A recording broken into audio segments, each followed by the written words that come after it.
नमस्ते प्यारे साथियों, कैसे हैं आप सभी। आशा करता हूं बहुत ही अच्छे होंगे और अच्छे से पढ़ाई कर रहे होंगे। दोस्तों, आज हम आप सबके समक्ष प्रवक्ता चयन परीक्षा यानी कि पीजीटी हिंदी से संबंधित प्रैक्टिस सेट संख्या 19 लेके आए हैं। अभी तक हम लोगों ने पीजीटी से संबंधित कुल 18 प्रैक्टिस सेट देखे हैं, जिसका वीडियो आप लोग मेरे यूट्यूब चैनल के प्लेलिस्ट से प्राप्त कर देख सकते हैं। इसके अलावा इन सब का पीडीएफ जो है आप मेरे टेलीग्राम चैनल या फिर व्हाट्सएप ग्रुप से प्राप्त कर सकते हैं। चलिए देर न करते हुए शुरू करते हैं क्वेश्चन नंबर 1 से। यदि मेरा वीडियो आप सभी लोगों को अच्छा लगे तो लाइक करें और सब्सक्राइब करें। दोस्तों, आप लोग मुझे कमेंट करके ज़रूर बताइएगा कि आप लोगों का कितना क्वेश्चन सही हुआ है। प्रश्न संख्या 1 है, अष्टयाम की रचना ब्रजभाषा में करने वाले लेखक कौन थे। सूरदास थे, नाभादास थे, विट्ठलनाथ थे या फिर नंददास थे। तो अष्टयाम की रचना जो है ब्रजभाषा में करने वाले जो लेखक थे वह थे नाभादास। ऑप्शन नंबर बी सही हो जाएगा। चलिए हम लोग अगला प्रश्न देखते हैं। प्रश्न संख्या 2 देखते हैं। काशी नागरिक प्रचारणी सभा के प्रथम अध्यक्ष कौन थे। राधा कृष्ण दास थे, हजारी प्रसाद द्विवेदी थे, आचार्य रामचंद्र शुक्ल थे या फिर भारतेंदु हरिश्चंद्र थे। तो काशी नागरिक प्रचारणी सभा के प्रथम अध्यक्ष जो थे वे थे राधा कृष्ण दास। ऑप्शन नंबर ए सही हो जाएगा। चलिए हम लोग अगला प्रश्न देखते हैं। प्रश्न संख्या 3 हैं। हिंदी खड़ी बोली किस अपभ्रंश से विकसित हुई है। बताइए आप लोग, हिंदी खड़ी बोली जो है किस अपभ्रंश से विकसित हुई है। मागधी अपभ्रंश से या फिर अर्धमागधी अपभ्रंश से या फिर शौरसेनी अपभ्रंश से या फिर ब्राह्मण अपभ्रंश से। इसमें जो ऑप्शन सही हो जाएगा, खड़ी बोली जो है शौरसेनी अपभ्रंश से विकसित हुई है। ऑप्शन नंबर सी सही हो जाएगा। चलिए हम लोग अगला प्रश्न देखते हैं। प्रश्न संख्या 4 देखते हैं। कचहरियों में नागरी भाषा का प्रयोग शुरू हुआ। बताइए आप लोग, कचहरियों में नागरी भाषा का प्रयोग कब से शुरू हुआ। 1930 से, 1915 से, 1900 से या फिर 1870 ईस्वी से। इसमें जो ऑप्शन सही हो जाएगा, ऑप्शन नंबर सी सही हो जाएगा। 1900 ईस्वी से शुरू हुआ।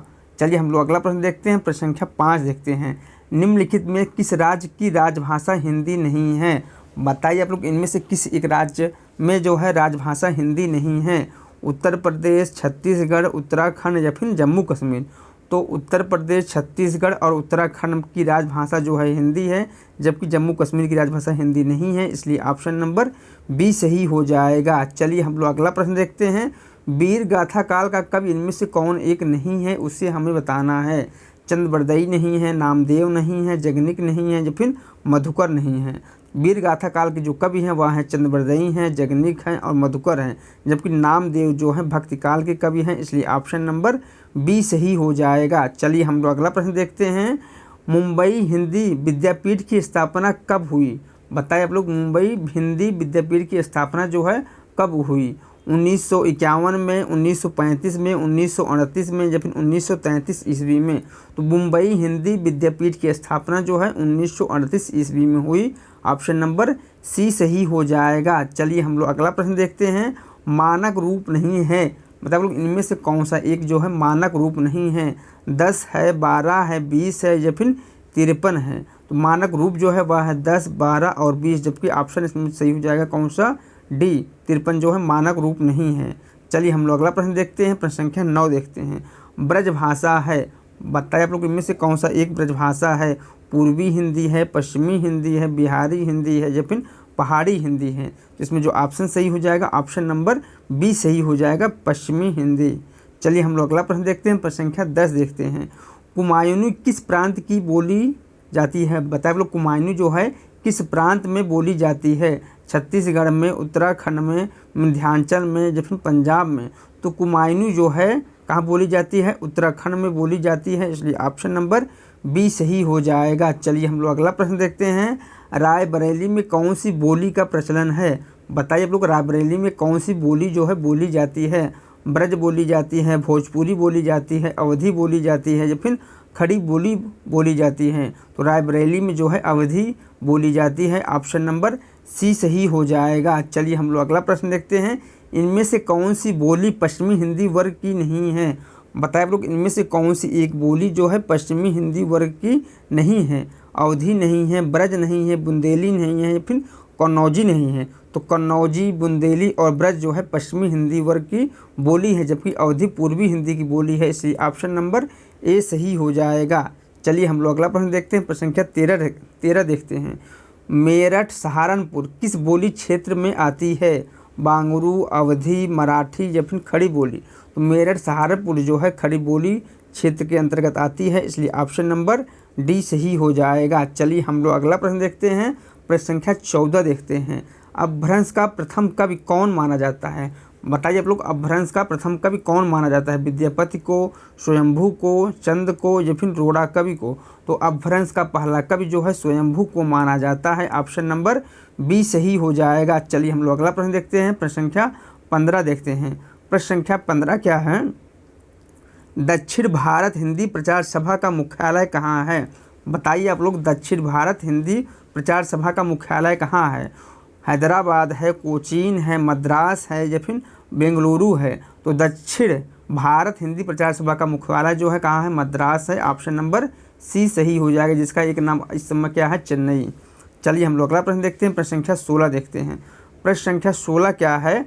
12 बरस लव कुकर जीवे और 13 बरस लव जिए सियार, बरिस 18 छत्री जीवे आगे जीवन को धिक्कार।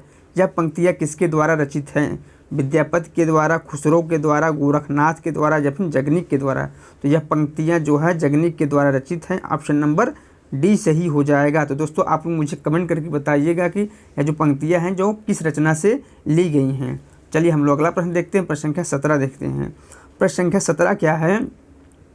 आदिकाल को अपभ्रंश काल नाम किसने दिया है? बताइए आप लोग, आदिकाल को अपभ्रंश काल नाम किसने दिया है? हजारी प्रसाद द्विवेदी ने दिया है, मिश्र बंधुओं ने दिया है, आचार्य शुक्ल जी ने दिया है या फिर धीरेन्द्र जी ने दिया है? तो आदिकाल को अपभ्रंश नाम जो है किसने दिया है? धीरेन्द्र जी ने दिया है, ऑप्शन नंबर डी सही हो जाएगा। कौन सा? ऑप्शन नंबर डी सही हो जाएगा। चलिए हम लोग अगला प्रश्न देखते हैं। प्रश्न संख्या 18 देखते हैं।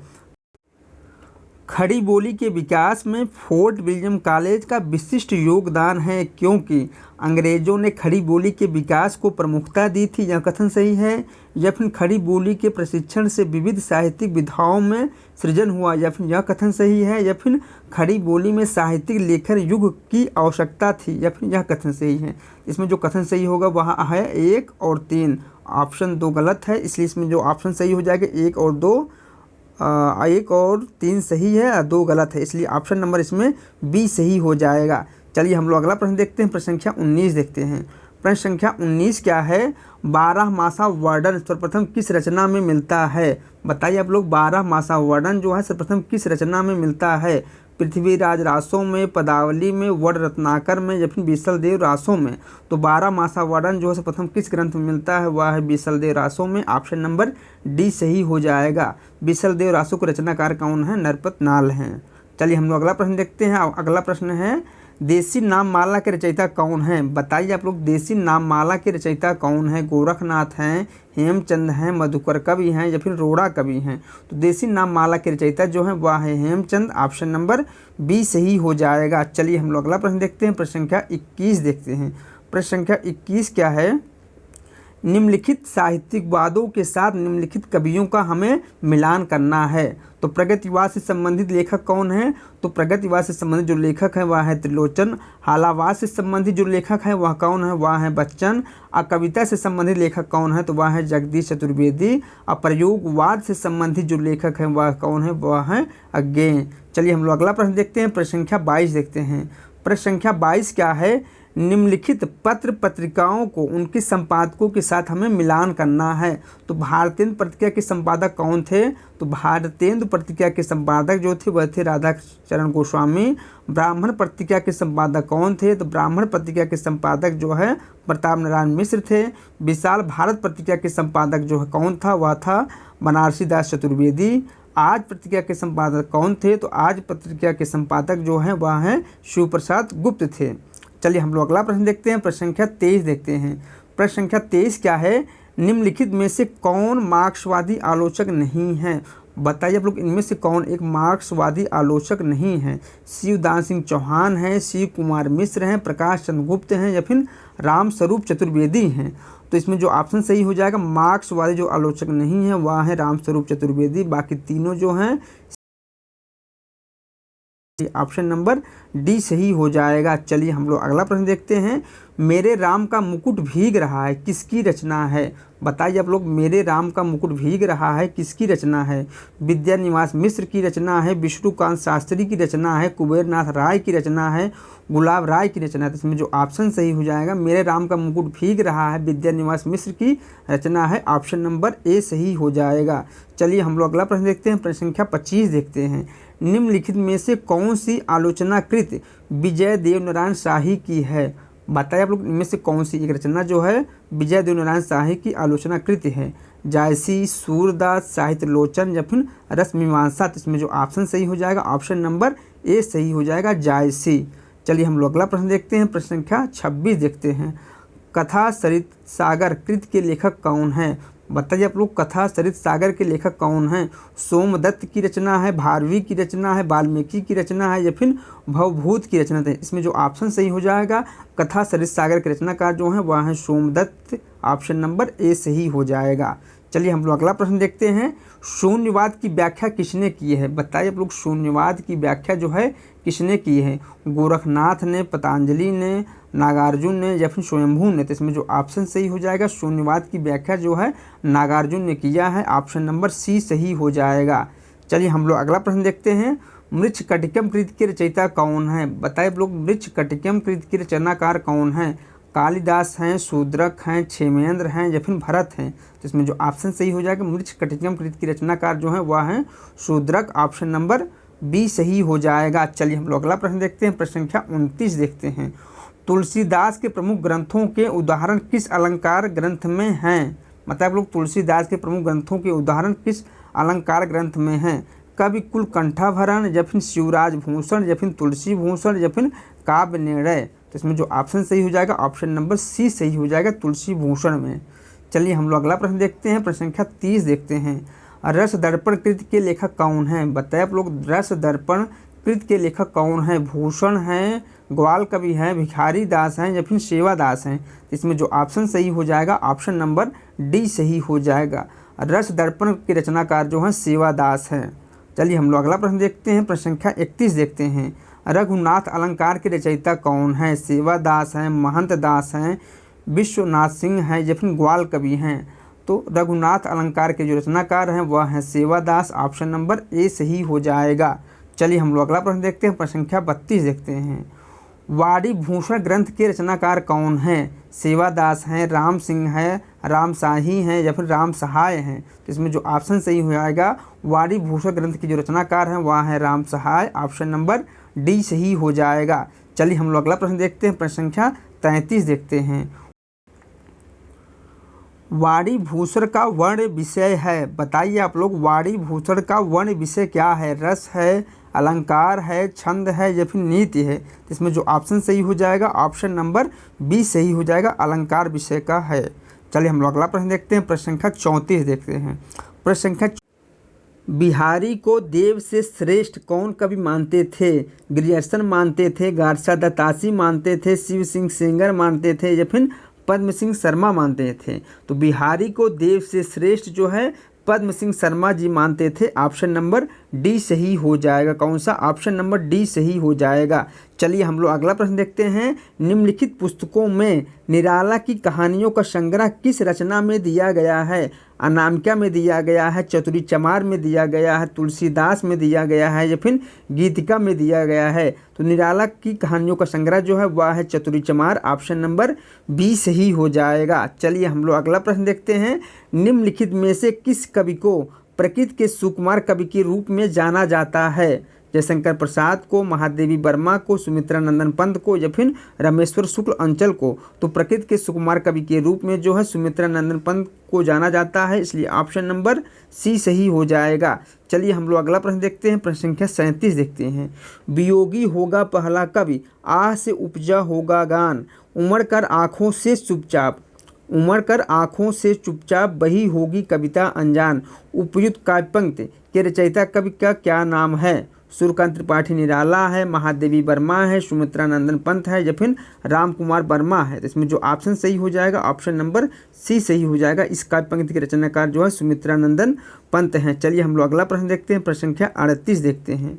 प्रश्न संख्या 38 क्या है, पंत जी की किस रचना पर हिंदी का प्रतिष्ठित ज्ञानपीठ पुरस्कार प्राप्त हुआ। मतलब लोग सुमित्रा नंदन पंत को किस रचना पर हिंदी का प्रतिष्ठित ज्ञानपीठ पुरस्कार प्राप्त हुआ। चितंबरा पर या फिर कला और बूढ़ा चाँद पर या फिर लोकायतन पर या फिर युगवाणी पर। इसमें जो ऑप्शन सही हो जाएगा, सुमित्रा नंदन पंत को चिदम्बरम रचना पर ज्ञानपीठ पुरस्कार प्राप्त हुआ, इसलिए ऑप्शन नंबर ए सही हो जाएगा। चलिए हम लोग अगला प्रश्न देखते हैं, किस महापुरुष से प्रभावित होकर पंत का झुकाव काव्य में आध्यात्मिकता की ओर हुआ। जयशंकर प्रसाद, अरविंद या फिर रामकृष्ण परमहंस या फिर उपयुक्त तीनों। तो सुमित्रा नंदन पंत का झुकाव आध्यात्मिकता की ओर जो है किसके प्रभाव से हुआ, वह हुआ श्री अरविंद दर्शन के आधार पर। ऑप्शन नंबर इसमें बी सही हो जाएगा। चलिए हम लोग अगला प्रश्न देखते हैं, प्रश्न संख्या 40 देखते हैं। भारत सरकार की ओर से पंत जी को किस उपाधि से सम्मानित किया गया था। पद्मश्री, पद्म विभूषण, भारत रत्न या फिर पद्म भूषण। इसमें जो ऑप्शन सही हो जाएगा ऑप्शन नंबर इसमें कौन सा सही होगा, ऑप्शन नंबर डी सही हो जाएगा। पद्म भूषण उपाधि से सम्मानित किया गया था किसको, सुमित्रा नंदन पंत को। चलिए हम लोग अगला प्रश्न देखते हैं, प्रश्न संख्या 41 देखते हैं। प्रश्न संख्या 41 क्या है, हिंदी काव्य की आधुनिक मीरा किसे कहा जाता है। बताइए आप लोग, हिंदी काव्य की आधुनिक मीरा किसे कहा जाता है। सुभद्रा कुमारी चौहान को कहा जाता है, विद्यापति कोकिल को कहा जाता है, महादेवी वर्मा को कहा जाता है या फिर कीर्ति चौधरी को कहा जाता है। तो आधुनिक युग की मीरा जो है महादेवी वर्मा जी को कहा जाता है, ऑप्शन नंबर सी सही हो जाएगा। चलिए हम लोग अगला प्रश्न देखते हैं, यामा पर महादेवी वर्मा को कौन सा पुरस्कार प्राप्त हुआ। बताइए आप लोग यामा पर महादेवी वर्मा को कौन सा पुरस्कार प्राप्त हुआ। ज्ञानपीठ पुरस्कार, अकादमी पुरस्कार या फिर श्री संत पुरस्कार या फिर शलाका पुरस्कार। तो यामा रचना पर महादेवी वर्मा को ज्ञानपीठ पुरस्कार प्राप्त हुआ, ऑप्शन नंबर ए सही हो जाएगा। चलिए हम लोग अगला प्रश्न देखते हैं, मैं नीर भरी दुख की बदली, यह काव्य पंक्ति किस काव्यकार द्वारा लिखी गई है। बताइए आप लोग, मैं नीर भरी दुख की बदली जो है यह काव्य पंक्ति जो है किसका है। शकुंतला माथुर का है, मीराबाई का है, सुभद्रा कुमारी चौहान का है या फिर महादेवी वर्मा का है। तो यह काव्य पंक्ति जो है किसका है, यह है महादेवी वर्मा जी का, ऑप्शन नंबर डी सही हो जाएगा। चलिए हम लोग अगला प्रश्न देखते हैं, प्रश्न संख्या 44 देखते हैं। प्रेमचंद के समकालीन उपन्यासकार कौन हैं। बताइए आप लोग, इनमें से कौन एक उपन्यासकार जो है मुंशी प्रेमचंद के समकालीन उपन्यासकार हैं। यशपाल हैं, बालकृष्ण भट्ट हैं, जयशंकर प्रसाद हैं या फिर कृष्णा सोबती हैं। तो मुंशी प्रेमचंद के समकालीन जो उपन्यासकार हैं वह हैं Jaishankar Prasad, option number C सही हो जाएगा। चलिए हम लोग अगला प्रश्न देखते हैं, प्रश्न संख्या 45 देखते हैं। निम्नलिखित में सेवा सदन कब प्रकाशित हुआ। बताइए आप लोग, सेवा सदन जो है कब प्रकाशित हुआ। 1921 में, 1929 में, 1918 में या फिर 1915 ईस्वी में। तो बताइए आप लोग कि सेवा सदन कब प्रकाशित हुआ। तो सेवा सदन जो है 1918 ईस्वी में प्रकाशित हुआ। यह मुंशी प्रेमचंद का उपन्यास है। चलिए हम लोग अगला प्रश्न देखते हैं, प्रश्न संख्या 46 देखते हैं।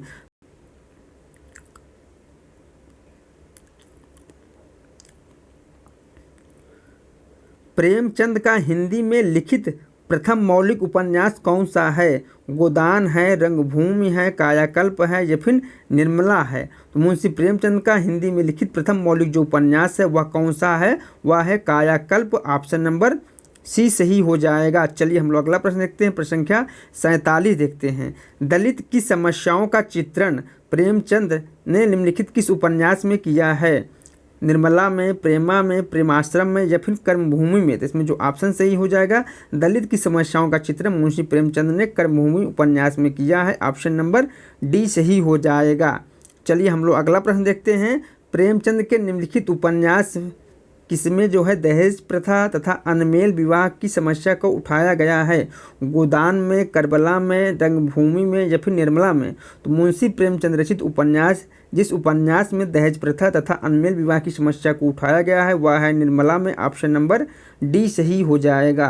कौन सा, ऑप्शन नंबर डी सही हो जाएगा। चलिए हम लोग अगला प्रश्न देखते हैं, किस उपन्यासकार ने अपने उपन्यासों में चरित्रों को उभारने का प्रयास किया है? मुंशी प्रेमचंद ने, बालकृष्ण भट्ट ने, विवेकी राय ने या फिर जयशंकर प्रसाद ने? तो मुंशी प्रेमचंद ने अपने उपन्यासों में चरित्रों को उभारने का प्रयास किया है, इसलिए ऑप्शन नंबर ए सही हो जाएगा। चलिए हम लोग अगला प्रश्न देखते हैं।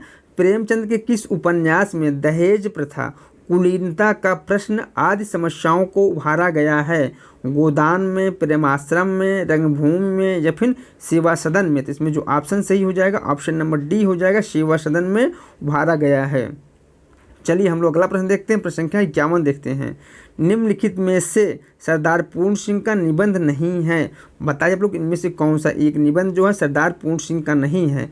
पवित्रता नहीं है, कन्यादान नहीं है, अशोक के फूल नहीं है, मजदूरी और प्रेम नहीं है। तो पवित्रता, कन्यादान और मजदूरी और प्रेम जो निबंध है यह सरदार पूर्ण सिंह का है, जबकि अशोक के फूल जो निबंध है यह किसका है? यह है हजारी प्रसाद द्विवेदी का, इसलिए ऑप्शन नंबर ए सही हो जाएगा। चलिए हम लोग अगला प्रश्न देखते हैं। निम्नलिखित में से द्विवेदी युगीन निबंधकार नहीं है। बताइए लोग इनमें से कौन एक निबंधकार जो है द्विवेदी युगीन नहीं है? काशीनाथ खत्री नहीं है, माधव प्रसाद मिश्र नहीं है, श्याम सुंदर दास नहीं है या फिर महादेवी वर्मा नहीं है? तो काशीनाथ खत्री जो हैं भारतीय युग के निबंधकार हैं और महादेवी वर्मा जो हैं छायावादी युग की कवित्री हैं, इसलिए इसमें ऑप्शन नंबर ए और डी दोनों सही हो जाएगा। जबकि माधव प्रसाद मिश्र और श्याम सुंदर दास जो है द्विवेदी युगीन निबंधकार हैं। चलिए हम लोग अगला प्रश्न देखते हैं। प्रश्न संख्या 53 देखते हैं। रेल का टिकट निबंध के रचनाकार कौन है? बताइए आप लोग रेल का टिकट निबंध के रचनाकार कौन है? भदंत आनंद हैं, अज्ञेय हैं, जैनेन्द्र कुमार हैं या फिर नागेंद्र हैं? तो रेल का टिकट निबंध के जो रचनाकार हैं वह है Bhadant Anand, option number A सही हो जाएगा। चलिए हम लोग अगला प्रश्न देखते हैं। प्रश्न संख्या 54 देखते हैं। हिंदी गद्य के विकास के लिए आरंभिक प्रयास करने वाली संस्था का नाम क्या है? बताए आप लोग हिंदी गद्य के विकास के लिए आरंभिक प्रयास करने वाली की संस्था का क्या नाम है? फोर्ट विलियम कॉलेज है या फिर नागरिक प्रचार सभा है या फिर हिंदी साहित्य सम्मेलन है या फिर दक्षिण भारत हिंदी प्रचार सभा चेन्नई है? तो इसमें जो ऑप्शन सही हो जाएगा ऑप्शन नंबर ए सही हो जाएगा, फोर्ट विलियम कॉलेज कलकत्ता है। चलिए हम लोग अगला प्रश्न देखते हैं। प्रश्न संख्या 55 देखते हैं। रुक्मणी हरण नाटक किस युग में लिखा गया है? बताइए आप लोग रुक्मणी हरण नाटक जो है किस युग में लिखा गया है? आदिकाल में, भक्ति काल में, प्रयोगवाद में या फिर रीत काल में? तो रुक्मणी नाटक जो है किस युग में लिखा गया है? यह आदिकाल में लिखा गया है, ऑप्शन नंबर ए सही हो जाएगा। तो दोस्तों आप लोग मुझे कमेंट करके बताइएगा कि रुक्मणी हरण नाटक किसका है। चलिए हम लोग अगला प्रश्न देखते हैं। प्रश्न संख्या 56 देखते हैं। विज्ञान गीता रचना किसके द्वारा लिखा गया है? केशवदास के द्वारा या फिर बालकृष्ण भट्ट के द्वारा या फिर भारतेंदु हरिश्चंद्र के द्वारा या फिर किशोरी लाल गोस्वामी के द्वारा? तो विज्ञान गीता रचना के रचनाकार जो है वह है केशवदास, ऑप्शन नंबर ए सही हो जाएगा। कौन सा? ऑप्शन नंबर ए सही हो जाएगा। चलिए हम लोग अगला प्रश्न देखते हैं। हिंदी के प्रथम नाटक नहुस की रचना कब हुई? बताए लोग नहुस की रचना कब हुई? 1857 में, 1860 में, 1750 में या फिर 1820 ईस्वी में? तो नहुस नाटक के रचनाकार कौन है? तो नहुस नाटक के रचनाकार जो है गोपाल चंद गिरधर दास जी हैं। इन्होंने 1857 ईस्वी में यह नाटक लिखा था। चलिए हम लोग अगला प्रश्न देखते हैं। प्रश्न संख्या 58 देखते हैं। दुखनी बाला नाटक कब लिखा गया? बताए लोग दुखनी बाला नाटक जो है कब लिखा गया? 1840 में, 1860 में, 1880 में या फिर 1890 ईस्वी में? तो दुखनी बाला नाटक जो है 1880 ईस्वी में राधा कृष्ण दास के द्वारा लिखा गया। चलिए हम लोग अगला प्रश्न देखते हैं। प्रश्न संख्या 59 देखते हैं। प्रश्न संख्या 59 क्या है? भारतेंदु के नाटकों को प्रकाशन वर्ष के आधार पर संगत क्रम में बताना है कि कौन इसमें सा संगत क्रम है। चलिए हम लोग देख लेते हैं इसका संगत क्रम कौन सा है। तो भारतेंदु हरिश्चंद्र का जो सर्वप्रथम नाटक था वह कौन सा था? श्री चंद्रावली था या फिर विद्या सुंदर था या फिर सती प्रताप था या फिर भारत दुर्दशा था? तो इनका जो प्रथम नाटक था वह था विद्या सुंदर। इसका रचनाकाल जो समय है वह है 1868 ईस्वी। उसके बाद श्री चंद्रावली है, इसका रचनाकाल जो समय है वह है 1876 ईस्वी। उसके बाद भारत दुर्दशा है जिसका रचनाकाल समय है 1880 ईस्वी। सती प्रताप रचना का जो रचनाकाल समय है वह है 1883 ईस्वी, इसलिए ऑप्शन नंबर इसमें बी सही हो जाएगा। चलिए हम लोग अगला प्रश्न देखते हैं। प्रश्न संख्या 60 देखते हैं। दुर्गावती नाटक के लेखक कौन हैं? बताइए आप लोग, दुर्गावती नाटक के लेखक कौन हैं? गोपाल राम गहमरी हैं, भारतेंदु हरिश्चंद्र हैं, बद्रीनाथ भट्ट हैं या फिर सुदर्शन हैं? तो दुर्गावती नाटक के जो लेखक हैं वह हैं कौन? Badrinath Bhatt. Option number C सही हो जाएगा। चलिए हम लोग अगला प्रश्न देखते हैं। प्रश्न संख्या 61 देखते हैं। जयशंकर प्रसाद के नाटकों को प्रकाशन वर्ष के आधार पर संगत क्रम में बताना है। कौन सा संगत क्रम है? तो बताएं आप लोग, सर्वप्रथम कौन सा नाटक लिखा गया? ध्रुव स्वामिनी लिखा गया कि राजश्री लिखा गया कि चंद्रगुप्त लिखा गया कि ध्रुव स्वामिनी लिखा गया? तो सर्वप्रथम कौन सा नाटक लिखा गया? वह लिखा गया था राजश्री। उसके बाद स्कंदगुप्त लिखा गया, उसके बाद चंद्रगुप्त लिखा गया, उसके बाद ध्रुव स्वामिनी लिखा गया। इसलिए ऑप्शन नंबर इसमें बी सही हो जाएगा। चलिए हम लोग अगला प्रश्न देखते हैं। प्रश्न संख्या 62 देखते हैं। रोशनी एक नहीं है नाटक के रचयिता कौन हैं? प्रसाद हैं, निर्मल वर्मा हैं, अश्क हैं या फिर लक्ष्मीकांत वर्मा हैं? तो रोशनी एक नहीं है, इस नाटक के रचनाकार कौन है? तो इस नाटक के रचनाकार जो है लक्ष्मीकांत वर्मा है। ऑप्शन नंबर डी सही हो जाएगा। चलिए हम लोग अगला प्रश्न देखते हैं। रंगनाथ की वापसी नाटक के रचयिता कौन है? गिरीश रस्तोगी हैं, मृदुला गर्ग हैं, अश्क हैं या फिर उदय शंकर भट्ट हैं? तो इसमें जो ऑप्शन सही हो जाएगा, रंगनाथ की वापसी के नाटककार जो हैं वह है Girish Rastogi. Option number A सही हो जाएगा। चलिए हम लोग अगला प्रश्न देखते हैं। प्रश्न संख्या 64 देखते हैं। प्रश्न संख्या 64 क्या है?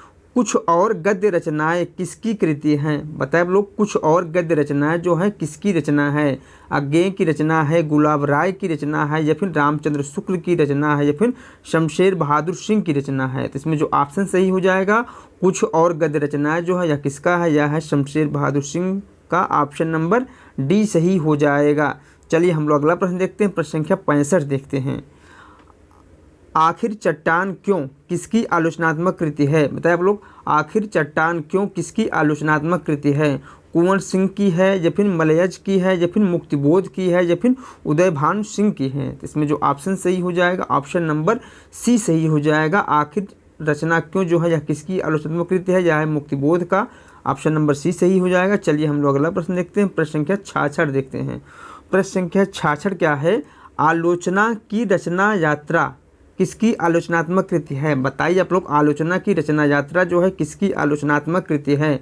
धनंजय वर्मा की है, रामधारी सिंह दिनकर की है, रमेश चंद्र शाह की है या फिर जयशंकर प्रसाद की है? इसमें जो ऑप्शन सही हो जाएगा, ऑप्शन नंबर डी सही हो जाएगा। जयशंकर प्रसाद की आलोचनात्मक कृति है। चलिए हम लोग अगला प्रश्न देखते हैं। दृश्य अदृश्य किसकी रचना है? बताए लोग, दृश्य अदृश्य जो है किसकी रचना है? परमानंद श्रीवास्तव की रचना है, अशोक वाजपेयी की रचना है, केदारनाथ सिंह की रचना है या फिर नेमचंद्र जैन की रचना है? तो दृश्य अदृश्य जो है किसकी रचना है? नेमचंद्र जैन की रचना है। ऑप्शन नंबर डी सही हो जाएगा। चलिए हम लोग अगला प्रश्न देखते हैं। मेरे समय के शब्द के रचनाकार कौन हैं? बताए लोग, मेरे समय के शब्द के रचनाकार कौन हैं? नामवर सिंह हैं, भगवान दीन हैं या फिर केदारनाथ सिंह हैं या फिर भारतेंदु हरिश्चंद्र है? तो इसमें जो ऑप्शन सही हो जाएगा, मेरे समय के शब्द के रचनाकार जो है केदारनाथ सिंह हैं। ऑप्शन नंबर सी सही हो जाएगा। चलिए हम लोग अगला प्रश्न देखते हैं। आधुनिक हिंदी कविता में बिंब विधान किसकी रचना है? बताए आप लोग, आधुनिक हिंदी कविता में बिंब विधान किसकी रचना है? नरेंद्र मोहन की है, राम स्वरूप चतुर्वेदी की है, राम विलास शर्मा की है या फिर केदारनाथ सिंह की है? तो इसमें जो ऑप्शन सही हो जाएगा, यह रचना जो है केदारनाथ सिंह का है। ऑप्शन नंबर डी सही हो जाएगा। चलिए अब हम लोग अगला प्रश्न देखते हैं। कविता का पाठ और काव्य मार्ग किसकी रचना है? बताए आप लोग, कविता का पाठ और काव्य मार्ग जो है किसकी रचना है? परमानंद श्रीवास्तव की रचना है, नंद कुमार की रचना है, विजेंद्र स्नातक की रचना है, रमेश कुंतल मेघ की रचना है? इसमें जो ऑप्शन सही हो जाएगा, यह रचना जो है परमानंद श्रीवास्तव का है। ऑप्शन नंबर ए सही हो जाएगा। चलिए हम लोग अगला प्रश्न देखते हैं। कविता का गल्प किसकी आलोचनात्मक कृति है? बताइए आप लोग, कविता का गल्प जो है किसकी आलोचनात्मक कृति है? केदारनाथ सिंह की है, अशोक वाजपेयी की है, नेमचंद जैन की है या फिर डॉक्टर रंजीता की है? तो इसमें जो ऑप्शन सही हो जाएगा, ऑप्शन नंबर बी सही हो जाएगा। अशोक वाजपेयी की आलोचनात्मक कृति है। चलिए हम लोग अगला प्रश्न देखते हैं। प्रश्न संख्या 72 देखते हैं। ज्ञान राशि के संचित कोष का नाम साहित्य है। साहित्य की यह परिभाषा किसके द्वारा दी गई है? तो दोस्तों यह क्वेश्चन बहुत बार पूछा गया और आप लोगों को भी पता होगा कि यह जो है परिभाषा किसकी है। बताइए आप लोग, आचार्य रामचंद्र शुक्ल की है, आचार्य हजारी प्रसाद द्विवेदी की है, या फिर आचार्य महावीर प्रसाद द्विवेदी की है, या फिर श्याम सुंदर दास की है? तो यह परिभाषा जो है आचार्य महावीर प्रसाद द्विवेदी का है। ऑप्शन नंबर सी सही हो जाएगा। चलिए हम लोग अगला प्रश्न देखते हैं। प्रश्न संख्या 73 देखते हैं। भाषा के द्वारा जो कुछ भी कहा जाता है उसे क्या कहते हैं? काव्य कहते हैं, साहित्य कहते हैं, वाणी कहते हैं, या फिर वाङ्मय कहते हैं? तो भाषा के द्वारा जो कुछ भी सीखा जाता है उसे वाणी कहते हैं। ऑप्शन नंबर सी सही हो जाएगा। चलिए हम लोग अगला प्रश्न देखते हैं। प्रश्न संख्या 74 देखते हैं। हिंदी में कितनी बोलियां हैं? बताइए आप लोग, हिंदी में कितनी बोलियां हैं? 12 है, 15 है, 18 है, या फिर 14 है? तो हिंदी में जो है 18 बोलियां हैं। ऑप्शन नंबर सी सही हो जाएगा। जबकि डॉक्टर नागेंद्र ने बोलियों की संख्या 17 माना है। चलिए हम लोग अगला प्रश्न देखते हैं। प्रश्न संख्या 75 देखते हैं। हिंदी में प्रचार कार्य सर्वप्रथम किसने किया? बताइए आप लोग, हिंदी में प्रचार कार्य जो है सर्वप्रथम किसने किया? तोताराम ने किया, महात्मा गांधी ने किया, विवेकानंद ने किया, या फिर दयानंद सरस्वती ने किया? तो इसमें जो ऑप्शन सही हो जाएगा, हिंदी में प्रचार कार्य जो है सर्वप्रथम जो है दयानंद सरस्वती ने किया। ऑप्शन नंबर डी सही हो जाएगा। चलिए हम लोग अगला प्रश्न देखते हैं। प्रश्न संख्या 76 देखते हैं। व्यवहारिक गद्य की प्रथम पुस्तक कौन सी है? बताइए आप लोग, व्यवहारिक गद्य की प्रथम पुस्तक कौन सी है? प्रेम सागर है, वैदेही वनवास है, भाषा योग वशिष्ठ है, या फिर रानी केतकी की कहानी है? तो इसमें जो ऑप्शन सही हो जाएगा, व्यवहारिक गद्य की प्रथम पुस्तक जो है वह है Prem Sagar. Option number A सही हो जाएगा। चलिए हम लोग अगला प्रश्न देखते हैं। प्रश्न संख्या 77 देखते हैं। प्रश्न संख्या प्राकृत भाषा के प्रमुख व्याकरण आचार्य हैं। बताइए आप लोग, प्राकृत भाषा के प्रमुख व्याकरण आचार्य कौन हैं? जयानक हैं, वररुचि हैं, या फिर सौंदरानंद हैं, या फिर काकर्ण मुनि हैं? तो प्राकृत भाषा के प्रमुख व्याकरण आचार्य जो हैं वह है वररुचि। ऑप्शन नंबर बी सही हो जाएगा। चलिए हम लोग अगला प्रश्न देखते हैं। देवनागरी लिपि राष्ट्र लिपि के रूप में कब स्वीकार की गई? 6 जनवरी 1951 को, 7 सितंबर 1948 को, 20 अगस्त 1949 को, या फिर 14 सितंबर 1949 को? तो देवनागरी लिपि जो है राष्ट्र लिपि के रूप में जो है 14 सितंबर 1900 डी सही हो जाएगा। चलिए हम लोग अगला प्रश्न देखते हैं। दक्षिणी हिंदी के सर्वप्रथम लेखक कौन थे? बताइए आप लोग, दक्षिणी हिंदी के सर्वप्रथम लेखक कौन थे? गालिब थे, खुसरो थे, या फिर ख्वाजा बंदा नवाज थे, या फिर निजामी थे? तो दक्षिणी हिंदी के सर्वप्रथम जो लेखक थे वह थे ख्वाजा बंदा नवाज। ऑप्शन नंबर सी सही हो जाएगा। चलिए हम लोग अगला प्रश्न देखते हैं। प्रश्न संख्या 80 देखते हैं। दक्षिणी हिंदी के साहित्य में कौन सा मत प्रधान है? बताइए आप लोग, दक्षिणी हिंदी के साहित्य में कौन सा मत जो है प्रधान है? संत मत, आर्य मत, नाथ मत, या फिर सूफी मत? इसमें जो ऑप्शन सही हो जाएगा, ऑप्शन नंबर इसमें से कौन सा सही हो जाएगा? वह हो जाएगा सूफी मत। ऑप्शन नंबर डी सही हो जाएगा। चलिए हम लोग अगला प्रश्न देखते हैं। बाजार किस भाषा का शब्द है? बताइए आप लोग, बाजार जो है किस भाषा का शब्द है? उर्दू भाषा का शब्द है, अरबी भाषा का शब्द है, फारसी भाषा का शब्द है, या फिर पंजाबी भाषा का शब्द है? तो बाजार जो है उर्दू भाषा का शब्द है। ऑप्शन नंबर ए सही हो जाएगा। चलिए हम लोग अगला प्रश्न देखते हैं। ब्रजभाषा की निकटतम बोली कौन सी है? बताइए आप लोग, ब्रजभाषा की निकटतम बोली कौन सी है? अवधी है, भोजपुरी है, कन्नौजी है, या फिर बांगरू है? तो ब्रजभाषा की जो निकटतम बोली है वह है कन्नौजी। ऑप्शन नंबर सी सही हो जाएगा। चलिए हम लोग अगला प्रश्न देखते हैं। प्रश्न संख्या 83 देखते हैं। छत्तीसगढ़ी बोली किस प्रदेश में बोली जाती है? बताइए आप लोग, छत्तीसगढ़ी बोली जो है किस प्रदेश में बोली जाती है? उत्तर प्रदेश में, मध्य प्रदेश में, दिल्ली में, या फिर पंजाब में? तो छत्तीसगढ़ी बोली जो है मध्य प्रदेश में बोली जाती है। ऑप्शन नंबर बी सही हो जाएगा। चलिए हम लोग अगला प्रश्न देखते हैं। रस निष्पत्ति में ब्रह्म सहोदर की व्याख्या किसने की है? बताइए आप लोग, रस निष्पत्ति में ब्रह्म सहोदर की व्याख्या किसने की है? भट्टतौत ने की है, शंकुक ने की है, या फिर भट्टनायक ने की है, या फिर कुंतक ने की है? तो इसमें जो ऑप्शन सही हो जाएगा, रस निष्पत्ति की ब्रह्म सहोदर की व्याख्या जो है भट्टनायक ने की है। ऑप्शन नंबर सी सही हो जाएगा। चलिए हम लोग अगला प्रश्न देखते हैं। रस निष्पत्ति में प्रेक्षक की अनुभूति की उपेक्षा करने वाले व्याख्याकार कौन माने जाते हैं? भट्ट लोलट माने जाते हैं, भट्ट नायक माने जाते हैं, अभिनवगुप्त माने जाते हैं या फिर शंकुक माने जाते हैं। तो इसमें ऑप्शन नंबर ए सही हो जाएगा, भट्ट लोलट माने जाते हैं। चलिए हम लोग अगला प्रश्न देखते हैं, प्रश्न संख्या 86 देखते हैं। आश्रय की चेष्टाएं क्या कहलाती हैं? बताइए आप लोग, आश्रय की चेष्टाएं क्या कहलाती हैं? अस्थायी भाव कहलाती है, उद्दीपन कहलाती है, संचारी भाव कहलाती है या फिर अनुभाव कहलाती है? तो इसमें जो ऑप्शन सही हो जाएगा, आश्रय की चेष्टाएं जो हैं अनुभाव कहलाती है, ऑप्शन नंबर डी सही हो जाएगा। चलिए हम लोग अगला प्रश्न देखते हैं। क्षेमेंद्र ने औचित्य के कितने भेद माने हैं? बताइए आप लोग, क्षेमेंद्र ने औचित्य के कितने भेद माने हैं? 57, 33, 27 या फिर 18? तो क्षेमेंद्र ने औचित्य के जो है 27 भेद माने हैं, ऑप्शन नंबर सी सही हो जाएगा।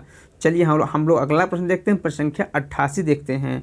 हास्य रस के भेद हैं, बताइए आप लोग, हास्य रस के कितने भेद होते हैं? 12 होते हैं, 7 होते हैं, 6 होते हैं या फिर 8 होते हैं? तो हास्य रस के जो है 6 भेद होते हैं, ऑप्शन नंबर सी सही हो जाएगा। चलिए हम लोग अगला प्रश्न देखते हैं, प्रश्न संख्या 89 देखते हैं। प्रश्न संख्या 89 क्या है? आनंद का अर्थ हृदय का व्यक्तिगत दशा से मुक्त और हल्का होकर अपनी क्रिया में तत्पर होना ही समझता हूँ। यह वक्तव्य किसने दिया है? मतलब लोग, यह कथन किसका है? श्याम सुंदर दास का है, रामचंद्र शुक्ल का है, डॉक्टर नागेंद्र का है या फिर हजारी प्रसाद द्विवेदी का? तो यह कथन जो है आचार्य रामचंद्र शुक्ल जी का है, ऑप्शन नंबर बी सही हो जाएगा। चलिए हम लोग अगला प्रश्न देखते हैं, प्रश्न संख्या 90 देखते हैं। शेष यात्रा के लेखक कौन है? बताइए लोग, शेष यात्रा की लेखिका कौन है? उषा प्रेमदा हैं, कृष्णा सोबती हैं, नासिरिया शर्मा है या फिर मन्नू भंडारी हैं? तो शेष यात्रा की लेखिका जो है वह है Usha Premda, option number A सही हो जाएगा। चलिए हम लोग अगला प्रश्न देखते हैं, प्रश्न संख्या 91 देखते हैं। प्रश्न संख्या कौन सा? 91 देखते हैं। काव्य हेतु के अंतर्गत प्रकीर्ण नामक भेद किसने माना है? बताइए आप लोग, काव्य हेतु के अंतर्गत प्रकीर्ण नामक भेद किसने माना है? जगन्नाथ ने, डॉक्टर नागेंद्र ने या फिर वामन ने या फिर आनंदवर्धन ने? तो इसमें जो ऑप्शन सही हो जाएगा, ऑप्शन नंबर सी सही हो जाएगा, वामन ने प्रकीर्ण नामक भेद माना है। चलिए हम लोग अगला प्रश्न देखते हैं, प्रश्न संख्या 92 देखते हैं। साहित्य दर्पण के रचनाकार कौन है? बताइए लोग, साहित्य दर्पण जो है किसकी रचना है? भरत की है, विश्वनाथ की है, जगन्नाथ की है या फिर मम्मट की है? तो साहित्य दर्पण के लेखक जो है वह है विश्वनाथ, ऑप्शन नंबर बी सही हो जाएगा। चलिए हम लोग अगला प्रश्न देखते हैं। ननु शब्दार्थो काव्यम, यह काव्य परिभाषा किसका है? रुद्रट का है, मम्मट का है, पतंजलि का है या फिर रुयक का है? तो ननु शब्दार्थो काव्यम के यह जो काव्य परिभाषा है यह किसने दिया है? रुद्रट ने दिया है, ऑप्शन नंबर ए सही हो जाएगा। चलिए हम लोग अगला प्रश्न देखते हैं, प्रश्न संख्या 94 देखते हैं। मैं रूपक हूँ दबी हुई दूब का, मैं रूपक हूँ दबी हुई दूब का पंक्ति किसकी है? नागार्जुन की है, निराला की है, त्रिलोचन की है या फिर मुक्तिबोध की है? तो बताइए आप लोग, यह काव्य पंक्ति किसकी है? तो यह काव्य पंक्ति जो है त्रिलोचन की है, ऑप्शन नंबर सी सही हो जाएगा। चलिए हम लोग अगला प्रश्न देखते हैं। इश्क लता की रचनाकार कौन है? बोधा है, आलम है, ठाकुर है या फिर घनानंद है? तो इश्क लता की रचनाकार जो है घनानंद है, ऑप्शन नंबर डी सही हो जाएगा। कौन सी बोली पूर्वी हिंदी की नहीं है? तो दोस्तों यहाँ पूर्वी हिंदी ना होकर के बिहारी हिंदी होगा। तो कौन सी बोली बिहारी हिंदी की नहीं है? ब्रजभाषा नहीं है, भोजपुरी नहीं है, मैथिली नहीं है या फिर मगही नहीं है? तो मगही, मैथिली और भोजपुरी जो है बिहारी हिंदी की बोली है, जबकि ब्रजभाषा जो है पश्चिमी हिंदी की बोली है, इसलिए ऑप्शन नंबर ए सही हो जाएगा। चलिए हम लोग अगला प्रश्न देखते हैं। बुंदेली किस बोली की उपबोली है? कन्नौजी की, ब्रजभाषा की, अवधी की या फिर अंतर्वेदी की? तो बुंदेली जो है ब्रजभाषा की एक उपबोली है, इसलिए ऑप्शन नंबर बी सही हो जाएगा। चलिए हम लोग अगला प्रश्न देखते हैं। माटी की मूर्ति के रचनाकार कौन है? महादेवी वर्मा है, जगदीश चंद्र माथुर हैं, राम वृक्ष बेनीपुरी हैं या फिर निराला हैं? तो माटी की मूर्ति के रचनाकार जो है राम वृक्ष बेनीपुरी हैं, ऑप्शन नंबर सी सही हो जाएगा। चलिए हम लोग अगला प्रश्न देखते हैं, प्रश्न संख्या 99 देखते हैं। प्रश्न संख्या 99 क्या है? कलाधर किस कवि का आरंभिक उपनाम है? बताइए आप लोग, कलाधर किस कवि का आरंभिक उपनाम है? सुमित्रा नंदन पंत का, राम कुमार वर्मा का, जयशंकर प्रसाद का या फिर निराला का? तो कलाधर जो है जयशंकर प्रसाद का उपनाम है, इसलिए ऑप्शन नंबर सी सही हो जाएगा। चलिए हम लोग अगला प्रश्न देखते हैं। इनमें से कौन सी कहानी विभाजन पर आधारित नहीं है? बताइए आप लोग इनमें से कौन सी कहानी जो है विभाजन पर आधारित नहीं है। वापसी नहीं है, सिक्का बदल गया नहीं है, या फिर मलबे का मालिक नहीं है, या फिर लेटर बॉक्स नहीं है। इसमें जो ऑप्शन सही हो जाएगा, वापसी कहानी जो है विभाजन पर आधारित नहीं है। बाकी तीनों कहानी जो है विभाजन पर आधारित हैं, इसलिए ऑप्शन नंबर ए सही हो जाएगा।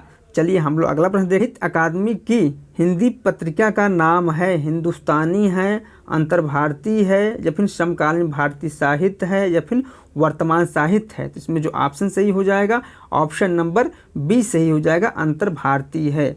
चलिए हम लोग अगला प्रश्न देखते हैं। प्रश्न संख्या 102 देखते हैं। रसों की संख्या 8 किसने मानी है? बताइए आप लोग, रसों की संख्या 8 किसने मानी है?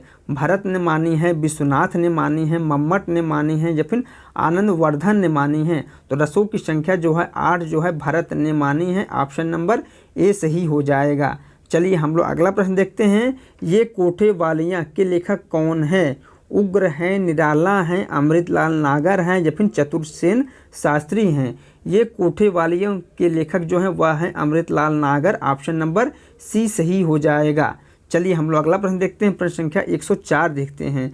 निम्नलिखित में से कौन सी भाषा संस्कृत की अपभ्रंश है? बताइए आप लोग इनमें से कौन सी एक भाषा जो है संस्कृत की अपभ्रंश है? खड़ी बोली है, ब्रज भाषा है, अवधी है, या फिर पाली है।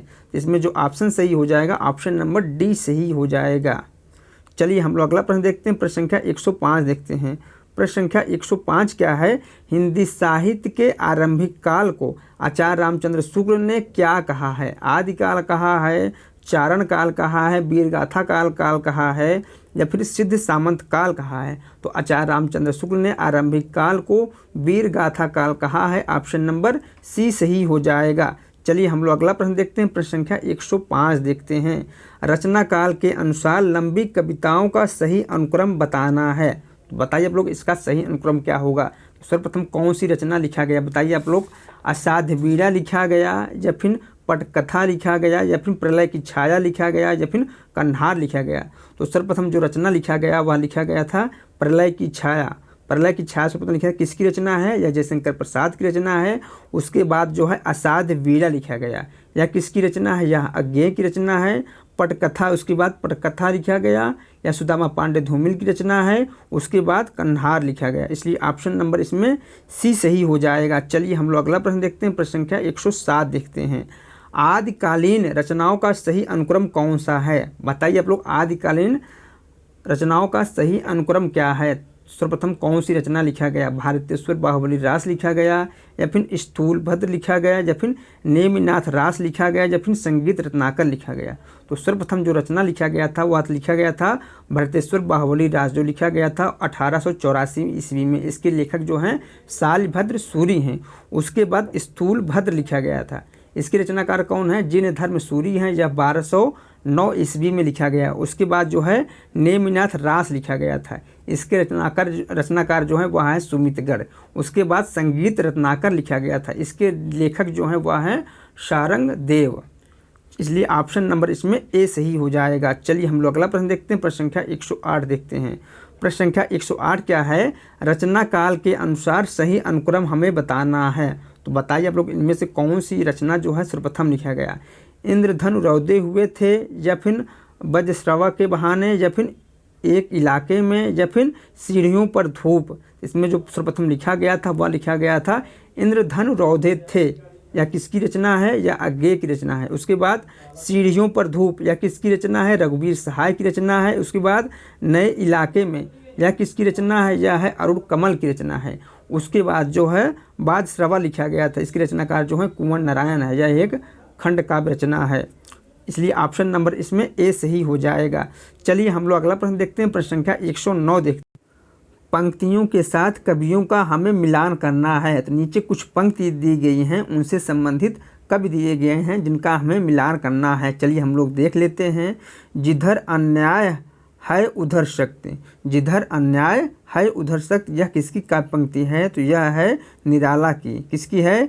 निराला की है। नारी तुम केवल श्रद्धा हो, यह किसकी काव्य पंक्ति है? यह है जयशंकर प्रसाद की। बहुत दिनों तक चक्की रोई, चूल्हा रहा उदास, यह किसकी काव्य पंक्ति है? तो यह है नागार्जुन का। किसका है? नागार्जुन का। सिंहासन खाली करो, जनता आती है, यह किसकी काव्य पंक्ति है? तो यह है दिनकर जी का। चलिए हम लोग अगला प्रश्न देखते हैं, प्रश्न संख्या 110 देखते हैं। प्रश्न संख्या 110 क्या है? विधा को उनकी रचनाओं के साथ सुमेलित करना है। तो चलो हम लोग देख सकते हैं, इनमें से कौन सी एक रचना जो है कविता विधा की है? बताइए आप लोग, कौन सी एक विधा जो है कविता विधा की रचना है? तो वह है अबूतर कबूतर। किस विधा की रचना है? कविता विधा की रचना है। इसके रचनाकार जो है उदय प्रकाश हैं। कहानी विधा की रचना कौन सी है? तो कहानी विधा की रचना जो है वह है शहादत नामा। उपन्यास विधा की रचना कौन है? उपन्यास विधा की रचना जो है पहला गिरमिटिया है। जबकि नाटक विधा की रचना कौन है? तो नाटक विधा की जो रचना है वह है देहांतर। ठीक है, इसके रचनाकार जो है नंद किशोर हैं। चलिए हम लोग अगला देख लेते हैं, प्रश्न संख्या 111 देख लेते हैं। प्रश्न संख्या 111 क्या है? जन्म के आधार पर इन कवियों का सही अनुक्रम क्या है उसे हमें बताना है। तो बताइए आप लोग, सर्वप्रथम कौन कवि आएंगे? सूरदास आएंगे, कुम्भन दास आएंगे, या फिर परमानंद दास आएंगे, या फिर कृष्णदास आएंगे? तो सर्वप्रथम जो है कुम्भन दास आएंगे, उसके बाद सूरदास, उसके बाद परमानंद दास, उसके बाद कृष्णदास। इसलिए ऑप्शन नंबर इसमें बी सही हो जाएगा। चलिए हम लोग अगला प्रश्न देखते हैं, प्रश्न संख्या 112 देखते हैं। काल के अनुसार निम्नलिखित आचार्यों का सही अनुक्रम क्या है उसे हमें बताना है। तो बताइए आप लोग, सर्वप्रथम कौन आएगा? भामा आएंगे, दंडी आएंगे, या फिर आनंदवर्धन आएंगे, या फिर अभिनव गुप्त आएंगे? तो आप लोग जानते हैं सर्वप्रथम कौन आएंगे? भामा आएंगे। भामा का जो समय है वह है 6वीं सदी। उसके बाद दंडी आएंगे, इनका जो समय है वह है 7वीं सदी। उसके बाद आनंदवर्धन आएंगे, इनका जो समय है वह है 9वीं सदी। उसके बाद अभिनव गुप्त आएंगे, इनका जो समय है वह है 10वीं सदी। इसलिए ऑप्शन नंबर ए सही हो जाएगा। चलिए हम लोग अगला प्रश्न देखते हैं, प्रश्न संख्या 113 देखते हैं। प्रश्न संख्या 113 क्या है? निम्नलिखित रचनाकारों का सही अनुक्रम हमें बताना है। बताइए लोग, सर्वप्रथम कौन आएंगे? उपेंद्र नाथ अश्क आएंगे, इलाचंद जोशी आएंगे, या फिर इलाचंद जोशी, या फिर नरेंद्र कोहली आएंगे? इसमें सर्वप्रथम कौन आएगा? तो इसमें सर्वप्रथम जो आएंगे वो आएंगे इलाचंद जोशी, उसके बाद उपेंद्र नाथ अश्क, उसके बाद मोहन राकेश, उसके बाद नरेंद्र कोहली। इसलिए ऑप्शन नंबर इसमें बी सही हो जाएगा। चलिए हम लोग अगला प्रश्न देखते हैं, प्रश्न संख्या 14 देखते हैं। रामचरितमानस के कांडों का सही अनुक्रम बताना है। दोस्तों बताइए अब रामचरितमानस का कांडों का सही अनुक्रम क्या होगा? तो रामचरितमानस में कुल 7 कांड थे। कौन कौन थे? बाल कांड था, अयोध्या कांड था, अरण्य कांड था, किष्किंधा कांड था, उसके बाद सुंदर कांड था, उसके बाद लंका कांड था, उसके बाद उत्तर कांड था। जबकि वाल्मीकि रामायण में केवल 5 कांड थे, बाल कांड और उत्तर कांड नहीं था। इसलिए ऑप्शन नंबर इसमें बी सही हो जाएगा। चलिए हम लोग अगला प्रश्न देखते हैं, प्रश्न संख्या 15 देखते हैं। प्रश्न संख्या 15 क्या है? मेरी तेरी उसकी बात के लेखक कौन है? भगवती चरण वर्मा है, यशपाल हैं, अमृतलाल नागर हैं, या फिर शिव प्रसाद सिंह है? तो मेरी तेरी उसकी बात के लेखक जो हैं यशपाल हैं। यह इनका उपन्यास विधा की रचना है। इसलिए ऑप्शन नंबर बी सही हो जाएगा। चलिए हम लोग अगला प्रश्न देखते हैं, प्रश्न संख्या 116 देखते हैं। हिमालय के आंगन में उसे प्रथम किरणों का दे उपहार, उषा ने हंस अभिवादन किया और पहनाया हीरे का हार। प्रस्तुत पंक्ति किसकी है? रामधारी सिंह दिनकर की है, माखनलाल चतुर्वेदी की है, जयशंकर प्रसाद की है, या फिर मैथिली शरण गुप्त की है? तो यह पंक्ति जो काव्य पंक्ति है यह है जयशंकर प्रसाद जी का। ऑप्शन नंबर सी सही हो जाएगा। चलिए हम लोग अगला प्रश्न देखते हैं, प्रश्न संख्या 117 देखते हैं। प्रश्न संख्या 117 क्या है? हम लोग प्रश्न संख्या 117 देख लेते हैं। कुछ काव्य पंक्तियाँ दी गई हैं, उनसे संबंधित लेखक दिए गए हैं जिनका हमें मिलान करना है। तो चलिए हम लोग देख लेते हैं। मैं साहित्य को मनुष्य की दृष्टि से देखने का पक्षपाती हूँ, यह कथन किसका है? तो यह कथन जो है हजारी प्रसाद द्विवेदी का है। नाद सौंदर्य से कविता की आयु बढ़ती है, तो यह कथन किसका है? तो यह कथन जो है रामचंद्र शुक्ल का है। साहित्य जन समूह के हृदय का विकास है, यह कथन किसका है? तो यह कथन जो है बालकृष्ण भट्ट का है। आचरण की सभ्यता का यह देश ही निराला है, यह कथन किसका है? तो यह कथन जो है सरदार पूर्ण सिंह का है। चलिए हम लोग अगला प्रश्न देखते हैं, प्रश्न संख्या 118 देखते हैं। प्रश्न संख्या 118 क्या है? इनमें से कौन सी रचना कुंवर नारायण की है? बताइए आप लोग, इनमें से कौन सी एक रचना जो है कुंवर नारायण की है? अभी हम आगे बता ही चुके हैं, एक रचना उसी में से आया है। तो जो कुंवर राय की रचना है वह है कौन? बाजरावा के बहाने। ऑप्शन नंबर बी सही हो जाएगा। चलिए हम लोग अगला प्रश्न देखते हैं। प्रश्न संख्या 119 देखते हैं। लड़ाई के नाटककार कौन है? बताइए आप लोग, लड़ाई के नाटककार कौन है? सर्वेश्वर दयाल सक्सेना है, उपेंद्र नाथ अश्क हैं, राम कुमार वर्मा हैं या फिर मोहन राकेश हैं? तो लड़ाई के नाटककार जो हैं वह हैं Sarveshwar Dayal Saxena. Option number A सही हो जाएगा। चलिए हम लोग अगला प्रश्न देखते हैं। हिंदुस्तानी पत्रिका का प्रकाशन किस संस्था ने प्रारंभ किया था? बताइए आप लोग, हिंदुस्तानी पत्रिका का प्रकाशन जो है किस संस्था ने प्रारंभ किया था?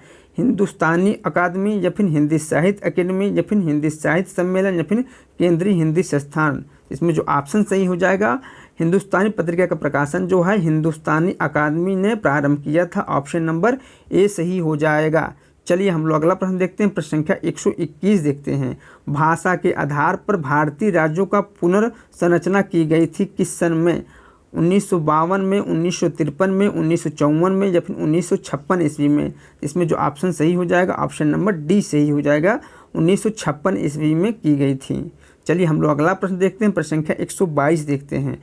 स्वप्न वासदत्तम के रचयिता कौन है? बताइए आप लोग, स्वप्न वासदत्तम के रचयिता कौन है? भास कवि हैं, कालिदास हैं या फिर वाल्मीकि हैं या फिर भरत हैं? तो स्वप्न वासदत्तम के रचनाकार जो हैं वह हैं भास कवि। ऑप्शन नंबर ए सही हो जाएगा।